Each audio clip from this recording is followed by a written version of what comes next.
रोजगार के लिए वो अब तक नहीं किया है। यहाँ जो नौजवानों से मैं मिलती जा रही हूँ तो ये बात साफ हो रही है कि यहाँ के स्थानिक जो इंडस्ट्रीज है उसमें आपको कहीं भी जगह नहीं दी गई है। आपके लिए रोजगार के अवसर वहाँ पर नहीं खुले हैं, बल्कि वही लोगों के लिए अवसर हैं जिनके पास पैसा या जिनके पास जैक है या इन्फ्लुएंस है।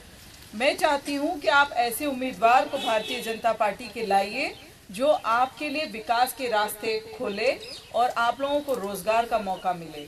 आप लोग जाते होंगे फैक्ट्रीज में या कहीं छोटे मोटे काम करने, लेकिन आपको टेम्पररी बेसिस पर लिया जाता होगा, आपको एक्सप्लॉइट किया जाता होगा। वक्त हो गया, समय हो गया, आपको छोड़ दिया।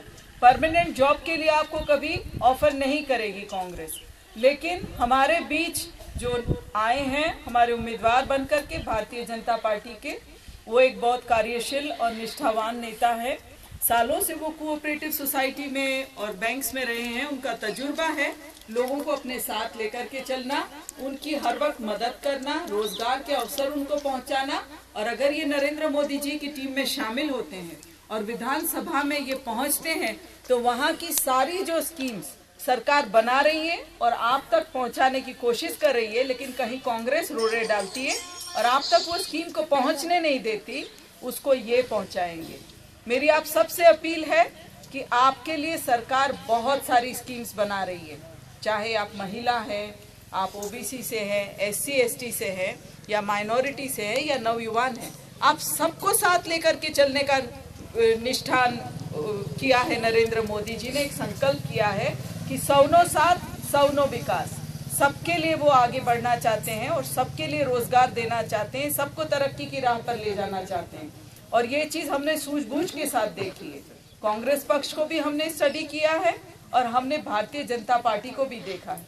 जो काम करने के बड़े बड़े दावे करते हैं कांग्रेस के एमएलए आपके इलाके में आकर के, केवल चुनाव के दौरान ही आते हैं।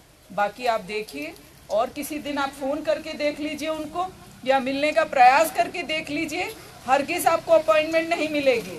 और कहीं आप बड़ा जैक लेकर के चले और आपको अपॉइंटमेंट मिल भी गई तो यकीन रखिए वो आपको धोखाधड़ी से बात करके वापस भेज देंगे। आपकी समस्या का हल कभी नहीं लाएंगे वो लोग।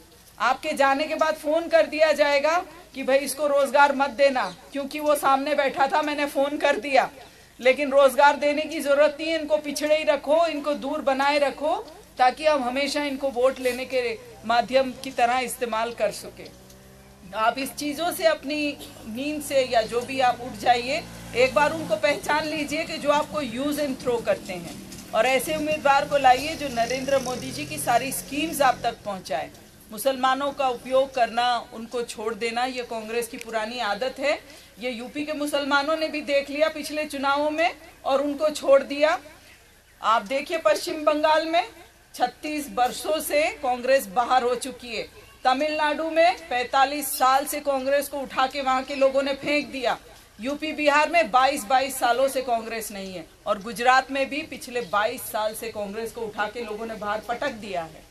नरेंद्र मोदी जी ने अब संकल्प किया है कि वागरा भी बीजेपी की सीट जीत के विधानसभा में आए, और इसीलिए आप लोगों से अपील है कि एक मौका दिया जाए, एक मौका दिया जाए।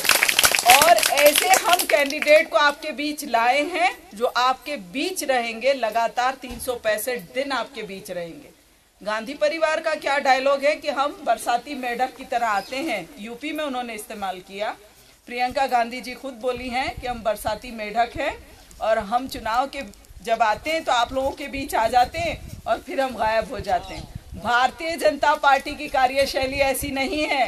नरेंद्र मोदी जी और उनके कार्यकर्ता और उनकी टीम लगातार आप लोगों के बीच में रहेगी, और यही कारण है कि आज 90% गुजरात भारतीय जनता पार्टी के कब्जे में है।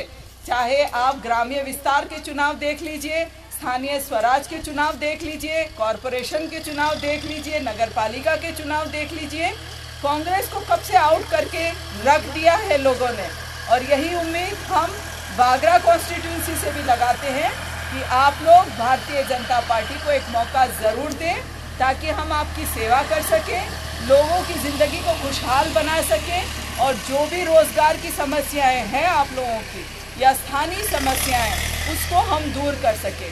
ज़्यादा वक्त मैं आपका नहीं लूँगी क्योंकि हमारे बीच खुद उम्मीदवार मौजूद है और थोड़ा उनसे भी आप लोग बातचीत करना पसंद करेंगे। धन्यवाद, शुक्रिया।